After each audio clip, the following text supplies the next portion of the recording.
juste pour commencer, oui. Vous avez déjà vu cette diapo de nombreuses fois sur le Green Deal et tous les composants du Green Deal européen.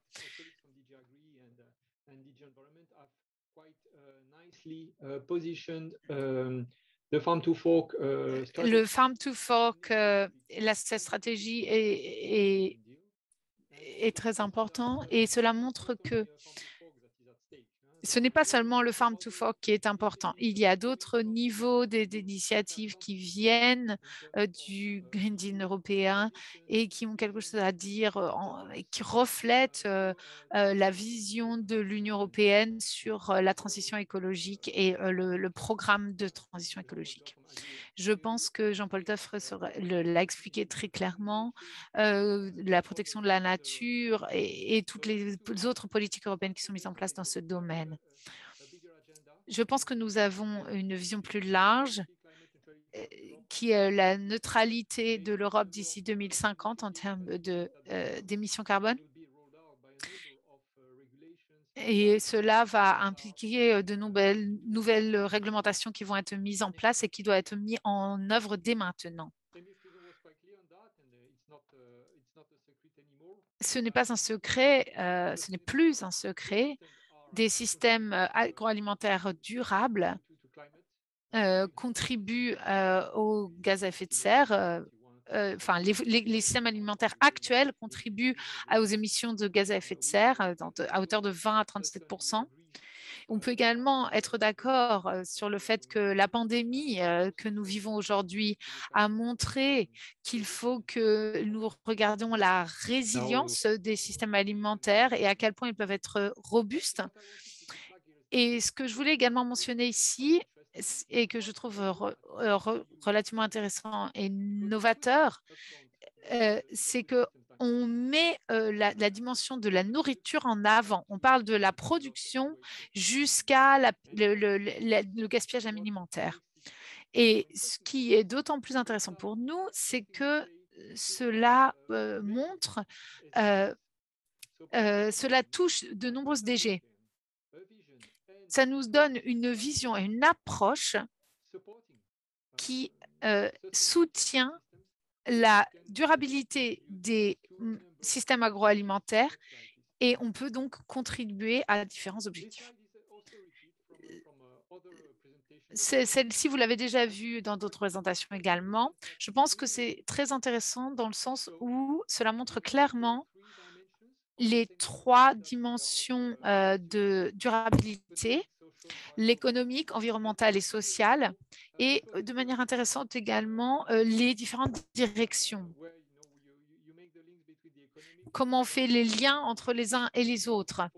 La croissance verte, le progrès économique et social et l'inclusivité de la croissance. Et puis, cette petite partie au milieu, qui est au centre des trois cercles, qui est sur un système agroalimentaire durable. Je pense que c'est vraiment là qu'il faut que nous allions. Et cela montre, mais également la complexité de la chose. Et il faut que l'on étudie cela d'un point de vue contextuel et que l'on regarde les choses du point de vue de chaque pays. Mentioned also by Jean-Paul a few minutes ago, I wanted to flag indeed what are intra-EU targets. Je voulais parler des objectifs intra-UE sur les pesticides, les engrais et aussi l'agriculture bio. Et je voulais en fait soulever ça pour vous montrer quelques-uns de nos ingrédients, des ingrédients qui pourront faire partie de l'agenda comme mentionné par Emile. L'important est que ce sont des objectifs européens.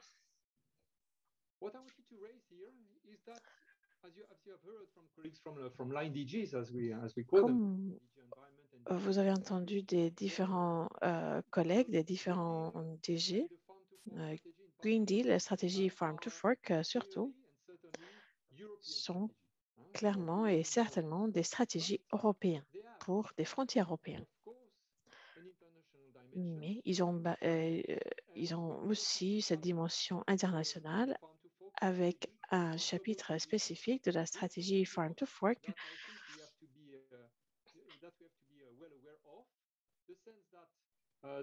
qui parle des 2 points d'entrée en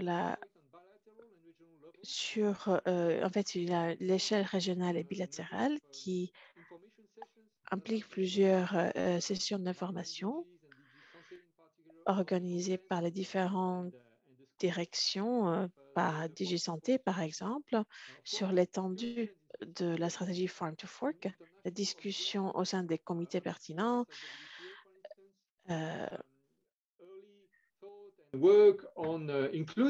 travail précoce sur l'élaboration d'un chapitre des systèmes d'alimentation durable dans des accords de commerce de l'avenir. Et puis, l'échelle multilatérale, ici, nous pouvons voir ce qui est fait sur une échelle internationale, par exemple des événements internationaux, le sommet de sécurité alimentaire des Nations Unies et la nutrition pour la croissance et le travail mené dans d'autres organisations comme Codex, par exemple. Donc, la dimension de transition globale pour la stratégie Farm to Fork. Cette stratégie Farm to Fork est une stratégie qui veut assurer une transition globale réussie. L'Union européenne va encourager et permettre au développement d'une croissance économique, un développement compréhensif, des réponses intégrées qui bénéficient en fait les personnes, la nature et la croissance économique. De Green Deal, Farm to Fork, à la stratégie de biodiversité, de la dimension internationale, nous considérons que nous avons un cadre conductif pour pouvoir soutenir des approches agroécologiques, des transitions vers des systèmes agri-alimentation durable à travers des actions dans des pays tiers. Mais il faut assurer et contribuer à la définition de l'agroécologie. Qu'est-ce que ça veut dire? Je crois que Émile Frison ce matin était très clair. C'est un sujet contesté pour différentes raisons.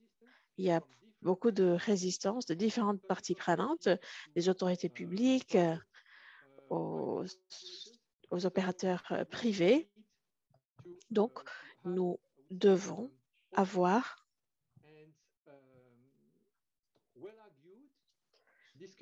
une discussion ouverte sur l'agroécologie. Et bien sûr, ce webinaire est un exemple.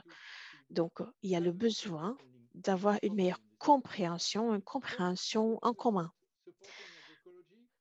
Quand on parle de soutien à l'agroécologie, ça ne veut rien dire s'il n'y a pas une référence dans nos documents de programmation.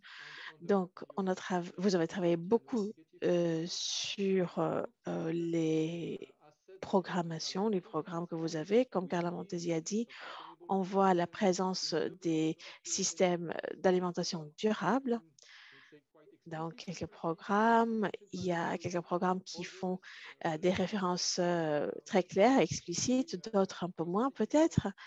Mais bien sûr, c'est la première étape. Comment nous pouvons positionner et inclure, on va dire, l'agroécologie dans nos programmes.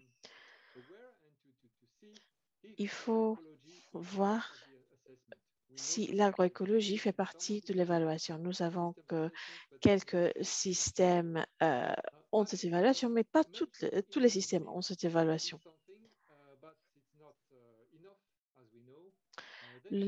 Alors, il faut traduire ce travail dans les plans d'action national et annuels.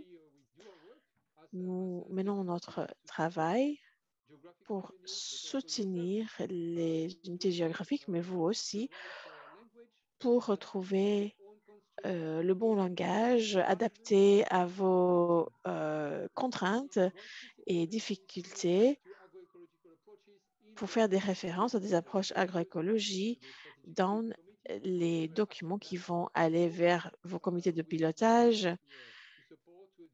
Et on est là pour vous soutenir, pour vous défier aussi des fois sur comment vous pouvez traduire tout ça d'une façon durable dans vos programmes. Il y avait un collègue qui a parlé de la consistance. Et en fait, d'avoir cette cohérence. Donc, il faut aborder ça d'une façon durable et de les inclure dans les différents programmes. Il faut assurer l'intégration de l'agroécologie dans d'autres politiques sur l'alimentation, la sécurité alimentaire, et aussi dans d'autres initiatives politiques pertinentes, comme par exemple Africa Great Green Wall, Nature Africa, etc. Donc, clairement, ce n'est pas à nous de parler d'agroécologie dans un projet et faire autre chose dans un autre projet.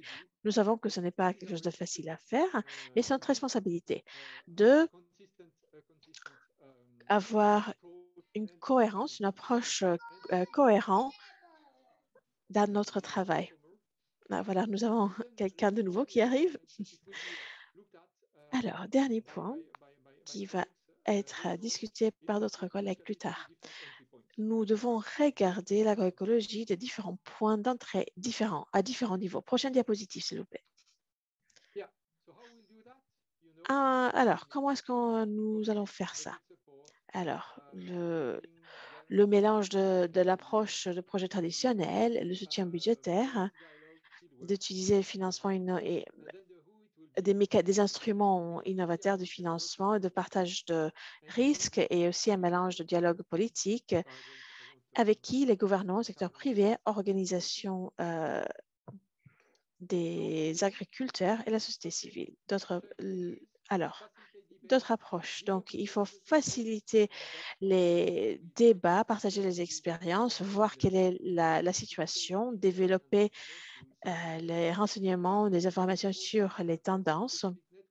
Il faut soutenir des réseaux et des initiatives spécifiques à travers du financement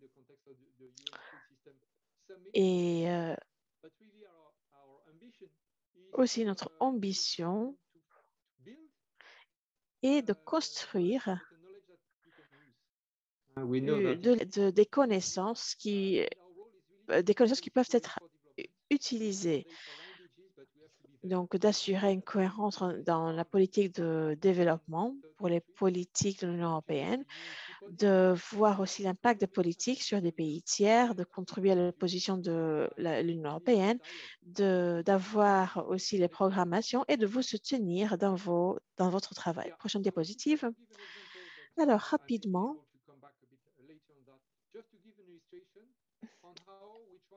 juste comment nous essayons de regarder les connaissances sur l'agroécologie. Notre présidente a parlé